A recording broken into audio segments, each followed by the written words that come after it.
Hey everyone! So we are now streaming live here. So good to be with all of you, right? So we are streaming. I'm looking here. We're streaming to lots of different places. So wherever you're watching us, right, you can come here and say hello. Say hello to us on YouTube or on Facebook or whatever social media you're watching us right now. It's gonna be great. So today we're gonna have a great conversation. So this is the very first live about TDC future, right? So on TDC future, we will be discuss about the future of technology, right? So all kinds of different tracks, all kinds of different topics. But today we're gonna discuss the future of Java, right? So TDC future happens next week on Tuesday, Wednesday, and Thursday next week. You can join for free to the basic pass. We're gonna talk a little bit more about that. But this week, we're going to have 5 lives talking about the future. And today, we're going to have the very first live. So let me introduce our guest here today. So, the leader of the London Java community and a specialist on artificial intelligence. Let's bring here Mani Sarkar. Hey, Mani, how you doing, man? I'm doing good. How are you, Bruno? Oh, Thanks for having me here. And you organize it in such a short notice. Thank you for doing that. Awesome, man. Thanks a lot. Thanks for being here.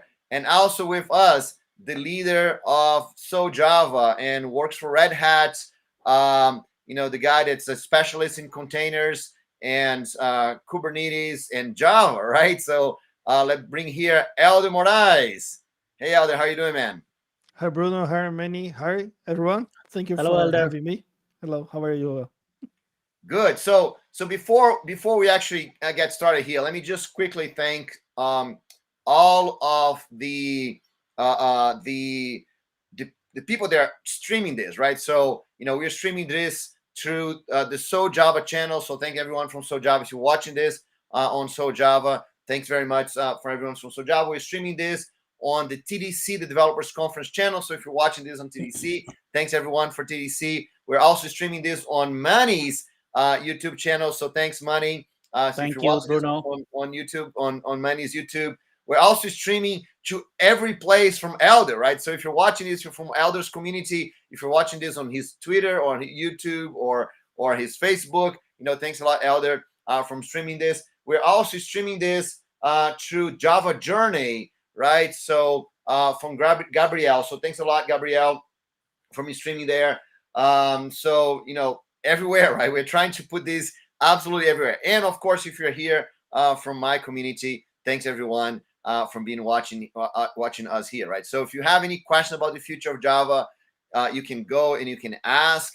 We're going to be trying to monitor everything. It's kind of hard, right? But if at least you come to the YouTube channels, we can probably see your questions, right? So we want to be very, very interactive. So you can start asking questions anytime you want. If you can, say hello for us here so we can see that you're watching there, right? Okay, so let's kind of get started. So we're gonna discuss here the future of Java technology, right? And can I do this like a very open question for you guys, right? So how do you see the future of Java technology? Manny, you've been working on artificial intelligence a lot, and so a lot of people think that artificial intelligence is the future. So how about you start by telling us what's the future of Java in the artificial intelligence space? How about that? Yeah, sure. So there's actually a lot of work being done using Java in the AI space, and it so happened that that the momentum stopped sometime like a few years ago, or maybe a bit more earlier than that. But it's been picked up again, where you have lots of different small pockets of communities, including the teams at Oracle that are putting their full force in building the technologies that are needed to improve the ecosystem, and also to bring a lot of the tooling and libraries and packages that are available in the other communities like Python and R and MATLAB into the Java community again. And so if some of you are following Tribio, which is the ML library in Java, and that's not the only library out there. I've actually written a blog post which I could share later on, which actually outlines a lot of the tooling that's already available in the Java space. And so if you say the future, as long as we are going to use Java as a programming language, as one of the programming languages, because today Java is not the only programming language, right? We have so many of them fighting. I mean, just the other day I read that Python's actually is nearly the number one, or some people say is the number one programming language. Um, and then you have number two and number three. You've probably got JavaScript and Java and some other programming languages. So Java being a tool is always going to be used at the different segments in the end-to-end pipeline of a software development process, and artificial intelligence becoming more and more a part of the different parts of the software development process is going to also benefit from the Java language and the Java tooling. And for those who don't follow the other developments in the Java world, is the Graal VM, which is built with the purpose um, of in making Java applications run even faster than what it already does. And not just that, the other aspect of Graal VM is language interrupt. That means previously we could only do certain things in one language and it was a difficulty communicating with another language. And that is now being bridged, or the developments are in place so that the gaps between two or more programming languages do not exist in the same level like they used to be. So you can now actually include packages and libraries from non-Java programming languages uh, in a programming language. For example, if you run Graal Python, you could call Java app or Java libraries and make Java ops from within Python whilst running on Graal VM. And so that means all the AI machine learning libraries and packages that have been written in other languages like R, Python, and you can name some other ones as well, they can now run on the JVM, and we don't see the difference. Of course, we'll be writing the programs and the solutions in that language, but we'll still be able to communicate with Java applications. But not just that, it's running on the JVM. That means the platform that powers all the Java applications are going to be running on one single platform. So you can have a Python application, you can have a Java application, you can have a JavaScript application, an R application, and they can all talk to each other, and they're all running on the JVM. And I see this, it's a slow development because adaptability is something that doesn't happen very quickly in the Java space, in the technology space, as you already know, Bruno. Elder will also agree with me on that one. But as and when this becomes more and more easier to do and becomes more seamless, you will not notice that actually an application that you're running is actually running on the JVM. Actually, it's emitting bytecode and it's running on the JVM. And because runtime performance is becoming more and more important, and also being available on the JVM, and every version of Java has some performance improvement, some versions more than others. This is going to play a big role for those who adapt and bring their applications onto the JVM, as opposed to keeping it on the other interpreted or semi-compiled programming languages. Because if you want to run applications faster, and AI demands a lot of compute, then you need to have a performant platform, and JVM is that performant platform. So that's where I see the future rolling. It's not very clear, not as much adaptability at the moment, but this is growing, and this is going to just continue further and further. So that's awesome. my insight on where things are going to go. And there are lots and lots of discussions here, right? It's not like black and white. Like I'm saying, it's going to go in this direction. It's going to go probably up and down and wavy, and then eventually the big target is still upwards, but the midterm target is a wavy target. So you'll see people adapting, not adapting, leaving, adapting, and then eventually you'll see when everything really blends into the JVM platform, or many things blend into the JVM platform, you'll see a big upshoot. Right. That's all great. So you, Elder, you working a lot. Manny talking about the performance from Graal VM, and you working a lot of the Graal VM. You presented a lot and kind of actually promoted a lot of Graal VM. How do you see, and we're working the whole thing that Manny was talking about, this whole idea of having multiple languages, and you're doing the same thing with containers, right, on the enterprise and all of that. So how do you see all of those things playing a role on the enterprise? How do you see Java playing a role, a bigger role in containers and the enterprise and GraalVM and all of that?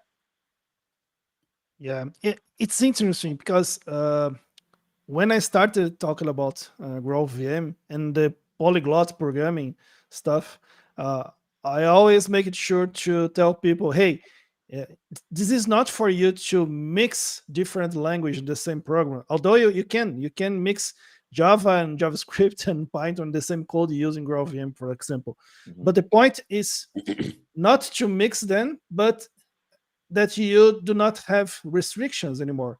So if you are a Python guy, if you are a Java guy, if you are a R guy or whatever, you can use all those technologies in the JVM, in the containers world, in the Kubernetes world, in the enterprise world. So the point is to give you more options, to not restrict you anymore to one kind of technology or language or whatever.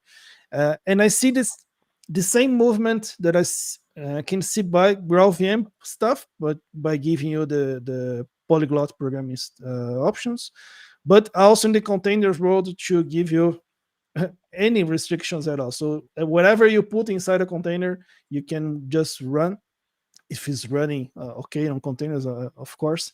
Uh, and talking about the JVM and the Java perspective, we saw a lot of improvements starting on 2013 and 4 uh, until these days, because when we had the explosion of Docker on 2013, uh, okay, Java worked, but not that good, because we had some resource management issues that we need to use some hacks, some scripts to deal with. But starting on Java 11, we really get a big improvement for resource management using Java in containers. And now we can say easily that Java works pretty well. Is one of the best environments that we have for using with containers. And we also see the frameworks, the tooling doing their homework as well. So we see uh, uh, Quarkus, for example, we see Micronaut, we see Helidon, we see Microprofile, we see Spring Boot, all then make Java easier to work on a more distributed uh, environments and architecture. So I can see only good stuff ahead of us in these perspectives and contexts. That's awesome. That's great. So I've got some more questions about the future of Java, but we have some questions here. I love, if you're watching this, please send your questions so we can start answering things here. But Nikita, he asks, does it really matter, right? The whole probably. I mean, I think he's talking about the future of Java itself, right? Does it really matter, right? Or knowing the CPU architecture ability to quickly pick up the language for the job is more important. So I think so he's talking more about these skills, right? So as a developer, you know, do you really think that we should be working on polyglots and multiple language applications, or as Nikita talks about here, we should just kind of pick up one language for the right job and have this ability to pick up languages fast. So what do you guys think? You gonna start, Elder? Yeah. Well, I think that yes, it's good that you have options, for example, but from my perspective, I don't think that we can master a lot of different languages. Yes, I myself I can programming using different language, but I'm not as good as I'm in Java right now. So I can, for example, developer systems using Python. I can use PHP, but I'm not as good as I'm in Java. So if I have problems that I can solve using Java, I will prefer using Java for that. So Mm-hmm. I got his point and I agree, but in my case, I will avoid some context that I can't use Java for that, and I will focus on another projects and markets where I can perform well using Java. So Okay. that's my 2 cents. So yeah, I think I'm going to agree with Elder on that one, and you will probably hear this answer from a whole lot of people in the Java world or any other programming language, that they are most comfortable and most productive with the language or set of languages that they know, that they've been doing for a long time. And so picking just one language and only doing that one language may work as sort of a disadvantage, because as I was, and I've said this in many of your sessions, Bruno, if you hear, we are moving into a heterogeneous environment. We are polyglot developers. We are no longer just Java developers. So one of these days, you might have to call yourself BR, not Java man, but polyglot man or something like that. I mean, you don't have to do that. I'm just joking. But you can see where things are going, because with Graal VM itself, we are blending in other programming language on the JVM platform, right? So if now we can run multiple programming languages on the same platform and we can interop between them, then developers of all walks of life are going to be able to work on the Java platform or the JVM platform, right? But not just that. Just knowing one language is not sufficient, because in any working environment, even if it's an open source project and a non-commercial project, we always work with multiple programming languages, right? I haven't so far seen something that is only vanilla Java and nothing else, right? Or only vanilla C, C++ and nothing else. So knowing, specializing in one language and generalizing in other languages, there's this T shape, as they call it in learning. If you know, you broaden your horizons, but you also make sure you focus on one or two important aspects, and that's what I would suggest keeping in mind. So what Nikita says is valid, but it's not going to probably work for everyone. It's going to work for a subset of people, and they might be a smaller in number. What Elder is saying is going to work for a broader set of number of people in the developer community or in the Java developer community. And so as we go lower in the pyramid, or the triangle, if you may say, then we need to get more and more general, as opposed to when we're going on the top of the triangle, where we can get more specific. But you can see the shape gets smaller and narrow. That means your scope and your opportunities that you will get as you go higher in the triangle, it'll be lower than as you go lower in the triangle. So depending on where you are, you want to make this decision. So myself and Elder, we are probably in the middle to lower half of the triangle, whereas other people might be slightly on the top end of this triangle, where they only write C++ in assembly, for example, or they only do a programming language, or maybe two, and that's it. And they don't work in an environment, it's probably very rare probably these days, where there aren't multiple platforms and technologies used. So that's going to be my view on this.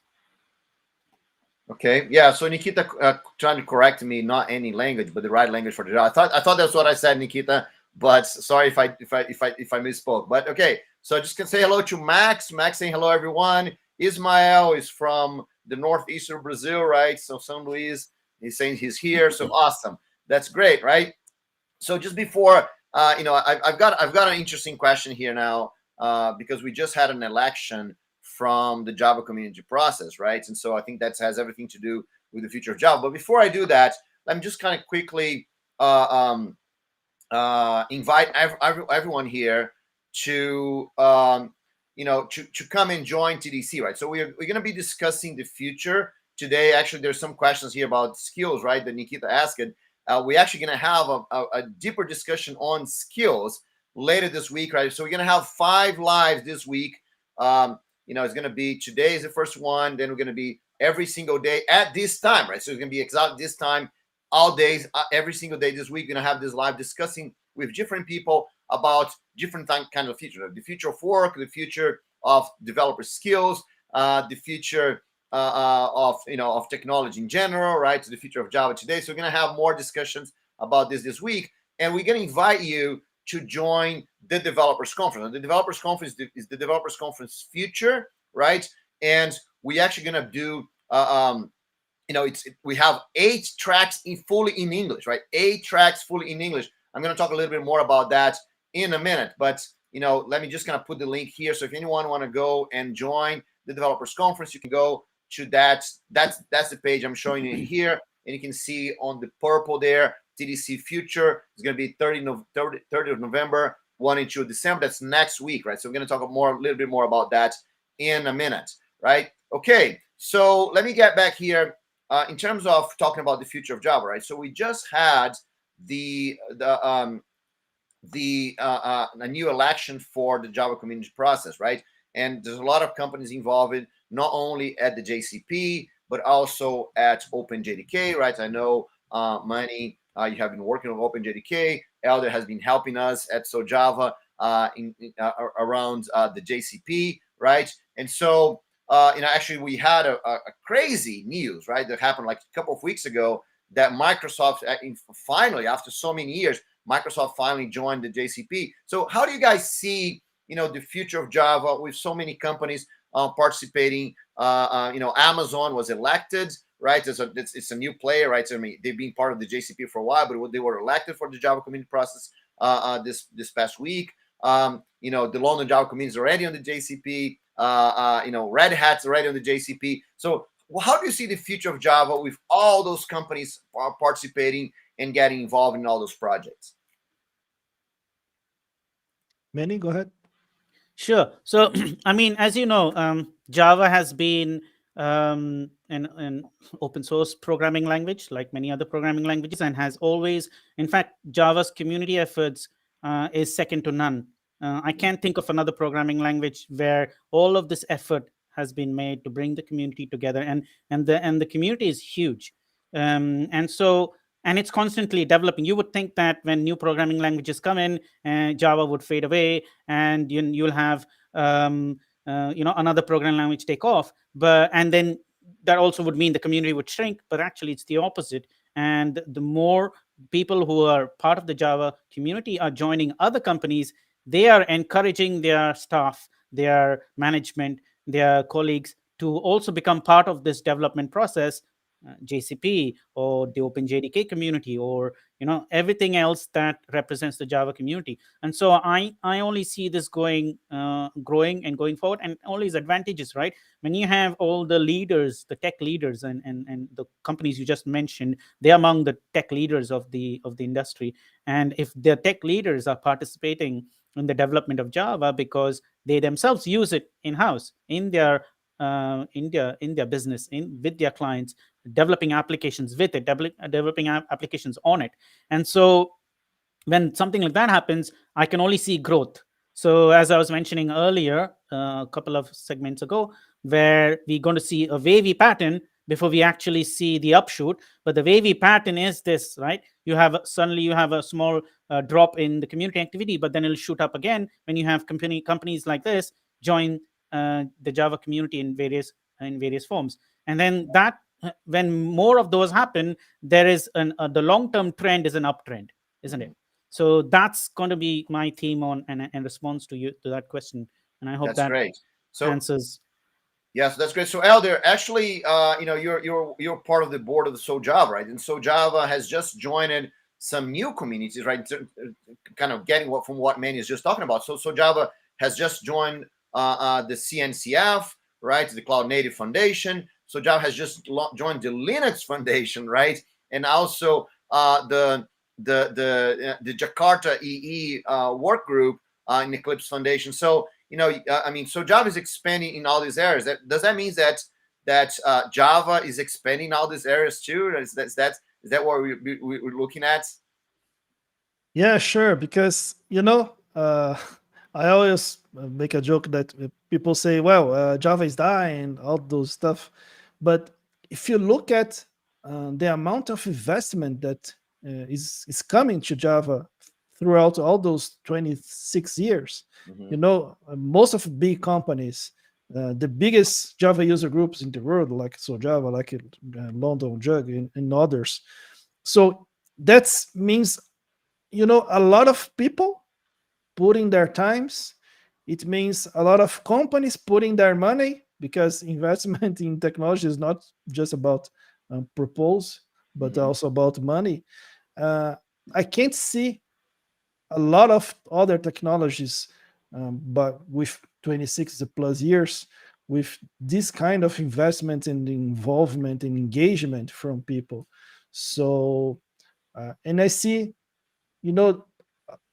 all those different companies and people and guy in community and involved in the same technology, I can see only good stuff, because you see a lot of different point of views, a lot of different needs being invested towards the evolution of Java. So yeah, for me it's amazing to see this kind of collaboration, and some collaboration wasn't expected a few years ago. So that's, for me, it's amazing. Yeah. Plus, I couldn't say it any better than what Elda has just said in the last couple of minutes. That's awesome. That's Thank you, awesome. man. So let me switch gears here, since we're talking about the future of Java, right? So I just participated on this great event last week, Ukraine, DevOps Ukraine, right? And the whole topic of the event was a discussion about sustainability, right, and kind of saving the planet and all of that. And by I'm not sure if that's by chance or it just happened that last week also there was an article. I'm not sure if you guys saw that, talking about the green language, right? So the title is "The C is the greenest programming language," right?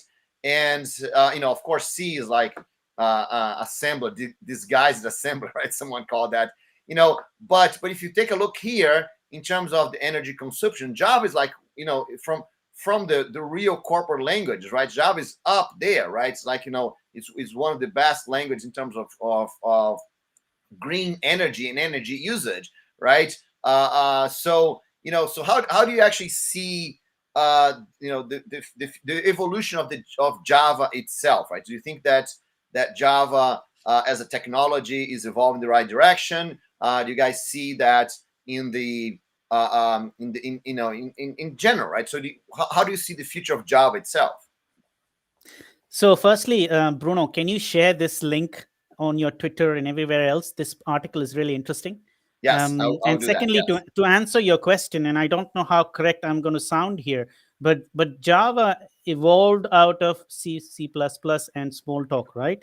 So, and at that time, it was just a managed language which did better than C, C++, but the performance wasn't as great. But over the period of 26 years, it has been doing things, and I've read articles where they say a lot of Java applications actually run faster than C, C++ applications, and it's very discussable, and it makes sense why it would do that.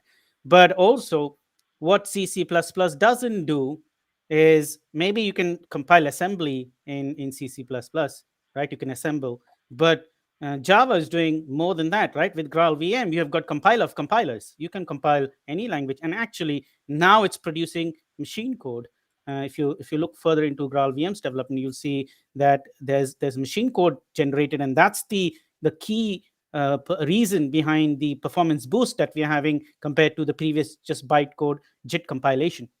And so, if you have to say the green language, I think Java would climb up on the list and probably be neck to neck competition with C, C++. Give it a year or two, because that's where Java development is going towards, is getting closer to the CPU, getting closer to the hardware, getting closer to the machine, getting closer to the GPU. And if you look at all the developments that's happening, like for example, the groups are joining all the other groups where there is interest, right? There's, as you mentioned earlier, that some of the groups joined the Linux Foundation and CNCF. And so these are the gaps that Java did not focus on in the past. And which also means that, I mean, of course, Java, every Java developer that I spoke about would talk about CPU and performance, but this has become even more serious business, given that our applications need resources and performance, and we can't afford to lose runtime performance. So to answer your question, that I would say that Java is actually a sophisticated C, C++, and other compilers all put together. And in time to come, it'll be compiler of compilers. That's great. Is that what you're seeing too, Elder, with Graal VM and all of that? Yes, I was listening to many and thinking here that what amazes me is that Java is making easier for us developers to make complex stuff, to deal with complex stuff. Mhm. So the way that Java deals, for example, with pointers, I would never be able to do that. Well, I maybe be able, but it's much more easier to do with complex stuff.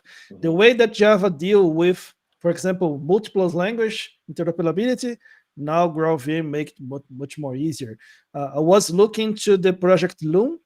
Man, this is something amazing. The way that they are planning to deal with Threads.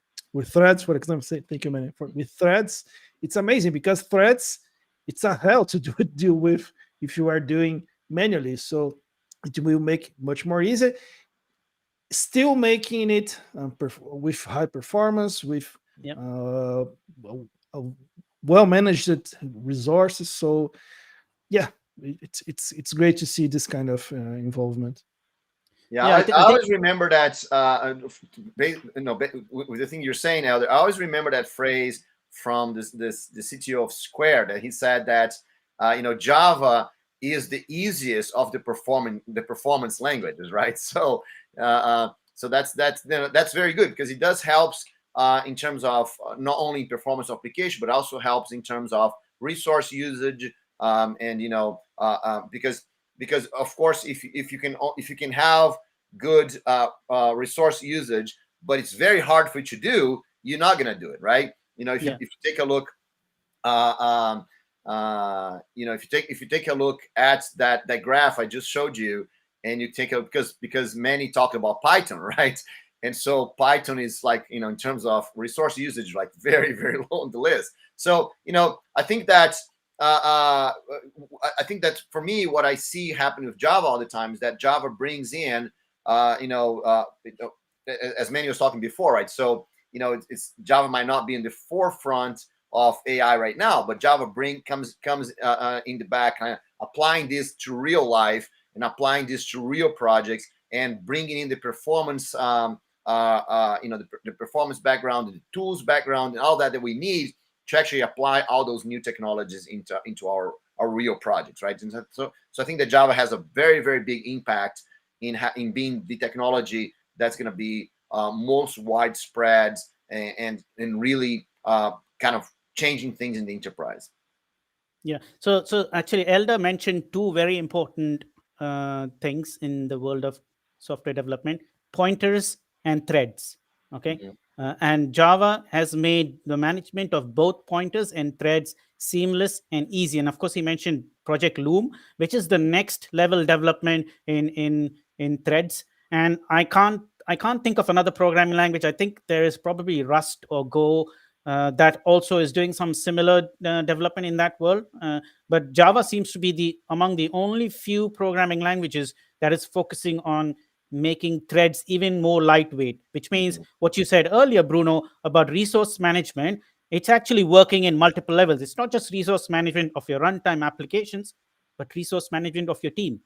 It's making your team more productive and performant, right? You don't need to have the smart people from the top-notch Red Hat and Twitter to do performance management for you anymore, right? Because with every version of Java, there is tooling that's coming out with Java. Like, you have Mission Critical and JFR that has been released a few years ago. Now, that kind of competes with a lot of the state-of-the-art open source.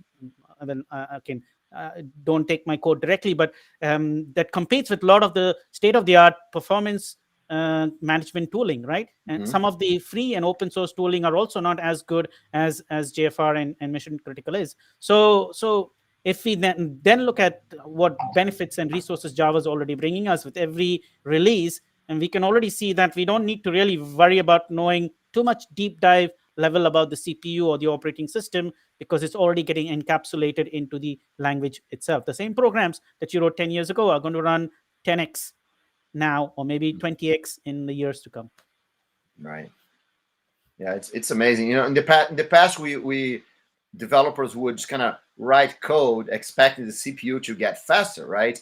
But more and more, Moore's law is kind of slowing down, right? People think, oh, but Moore's law didn't finish yet. But for the last 10 years, guys, the performance of a single thread on the CPU has not evolved much, right? So Moore's law continued to evolve, because now chips have multiple threads running in it.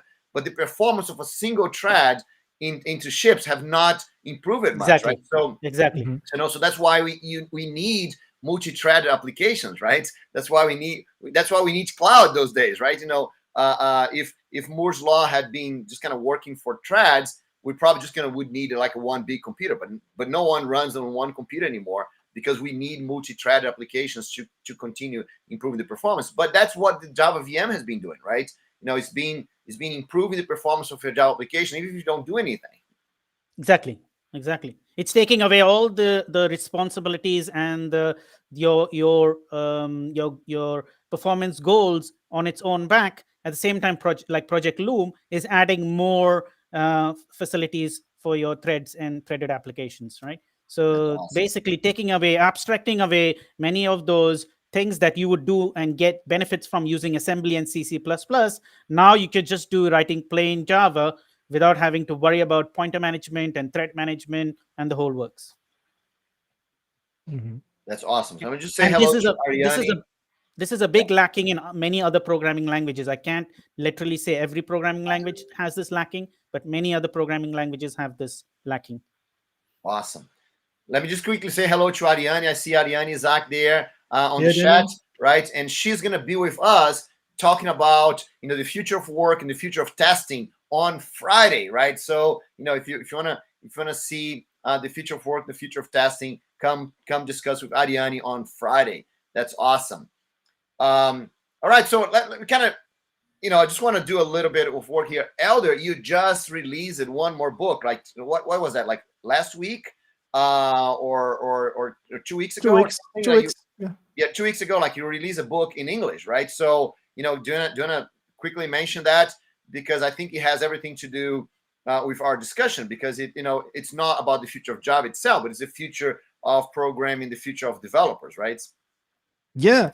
Well, can you also share us a link of the book? That'll be great. Yeah, sorry to interrupt. Sure. No, that's fine. Let me get here. What I'm copying. Well, a few months ago, I wrote a book called Well, I'll say it in English, but it's easier. 5 Steps to an Extraordinary Career as a Software Developer. It's basically on my mentoring program that I'm running here in Brazil with some mentees. I just put on the chat, Bruno. Okay. And I grabbed all those content, those meetings, all those content that we created inside the mentoring, and created a book in Portuguese that hundreds of people really enjoyed the book. And I decided to, because this is my 6th book that I wrote since ever, and I always wrote my books first in English, then some books I translated to Portuguese. This time I switched it back, so I created first in Portuguese, and I got feedback from people and decided to write it in English. So yeah, I'm pretty happy, because I always share it with Bruno. I always had a dream to write books. So it's I started to get it to work since 2017, and now this is the 6th one. So yeah, thank you for letting me share a little bit about it. No problem. So guys, we're getting here to the last 5 minutes of our conversation here today. So so if you have any questions, right, that's the right time for you to ask. So just to give everyone a minute to ask questions, let me just kind of quickly show you how you can join the JCP. I mean, not the JCP, so the TDC, the Developers Conference. So remember, the Developers Conference is going to be next week, right? And you can enjoy a lot of content for free, right? So let me just kind of quickly walk you through the process, right? So if you go to ddevconf.com, actually let me change this. Let me just kind of put the URL here so you can see the URL, right? That ddevconf.com, right? You're going to see here TDC Future. The purple is the only one that's still available, right? So you can click here. It's going to take you to the information of TDC Future, right? And if you go here, you're going to see all the content that's going to be available, right? So you can see here all the English tracks, right? So the Connect Pass here, all the English tracks, right? They can see here. There's going to be a lot of great content. there's more content in Portuguese than in English. I have to admit that, because this is the second time we're doing an international version of TDC, right? So we're already increasing the number of tracks. And then if you scroll down a little bit here, you're gonna see here the orange button here, Rationale International, right? So you can just click here, Rationale International, and then on this page, right, you can choose if you want to do the basic pass, right? And that's totally free, right? It has a lot of content for the basic pass.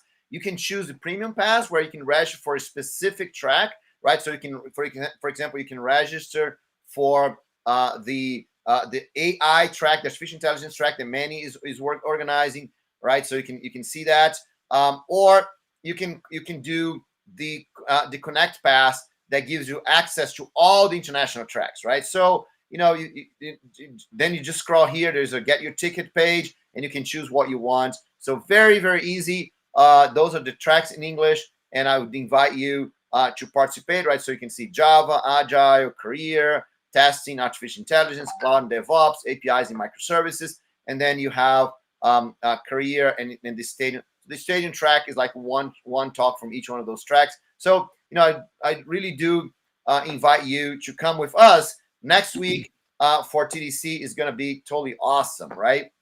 So guys, before we, because I know you guys have to leave, right? But before you have to leave, do you wanna kind of have like last comments that you want to make about the future of Java, or maybe something that you want to talk about next week on TDC, whatever you want? So Bruno, if there are questions that we haven't been able to answer, if you can collect them for us and then email it to us, I'll be more than happy to answer them offline, and then you can share it, through Twitter or through some other channels. You have various ways to do that. I think we answered all the questions that I saw, but I'm gonna see if there's other questions, other social networks, and I'll let you know. Yeah, sure. Just a suggestion, because there's always chance of missing out questions on another channel that you're probably not looking at. Right. Okay, but do you want to say some last comments here about the future of Java before you have to leave? Sure. I mean, I recommend that just continue working and developing your skills, and don't just stick to one programming language like we were talking earlier. Look at all the other programming languages as well. Look at GraalVM, because a lot of developers are still not looking at it. Look at Quarkus. I didn't talk about Quarkus earlier, as I'm not focusing so much on it, but Quarkus also brings the same goodness of performance and ease, and widens your platform. And so pay attention to all of these, play around with them a little bit, and try to see how you can adapt your applications by reusing and using these components into your applications.